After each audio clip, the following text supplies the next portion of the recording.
importante en mi vida, que fue el disparador. Mis padres son desaparecidos de la dictadura en Uruguay cuando yo tenía 1 año y 9 meses. Ellos desaparecen en Argentina y después mi familia me trae para Uruguay.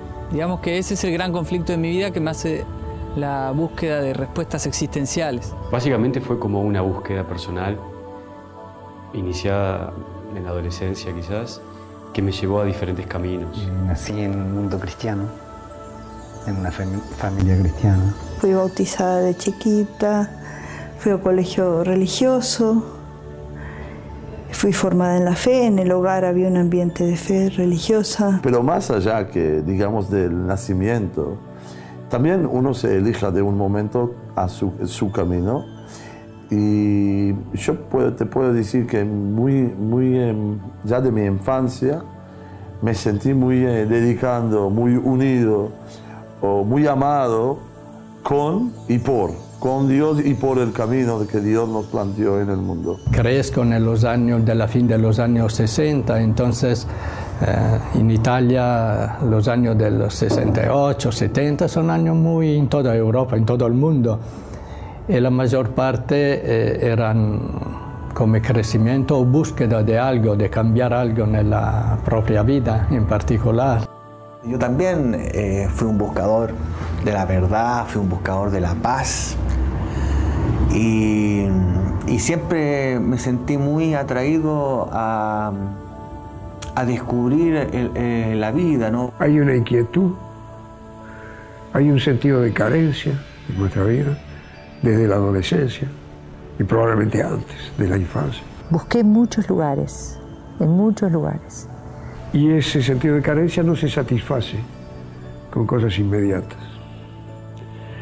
Eso entonces empieza a ser como un bichito que empieza a trabajar en uno, descartando posibilidades muy cortoplacistas, sea en el aspecto religioso, en el aspecto filosófico, en el aspecto político, en el aspecto de desilusión humana, ¿no? Me sentí muy identificado a nivel sentimental al principio, al nivel racional, mucho más adelante cuando llega el tiempo del rebelde, que uno haga preguntas. ¿Quién soy? ¿Por qué estoy aquí? ¿De dónde vengo? ¿A dónde voy? ¿A dónde quiero ir? ¿Qué les había pasado a mis padres? Si Dios existe, ¿por qué nos permite hacer este tipo de cosas? Si nosotros podemos elegir lo que nos pasa o no, ¿no? ¿Cuál es ese grado de movimiento que podemos hacer nosotros en la vida? Y también, ¿qué sentido tenía vivir cuando tenés 1 año y 9 meses y asesinan a tus padres por su manera de pensar? Y también sobre la muerte, que era una de las cosas que más me fascinaba. Tenía como un convencimiento claro que no se termina todo cuando uno muere, sino que hay algo más. ¿Cuál era la finalidad? ¿Cuál era el propósito de la vida? Y entonces empezamos a darnos cuenta que quién soy yo. Las preguntas son el herramienta más importante en la religión.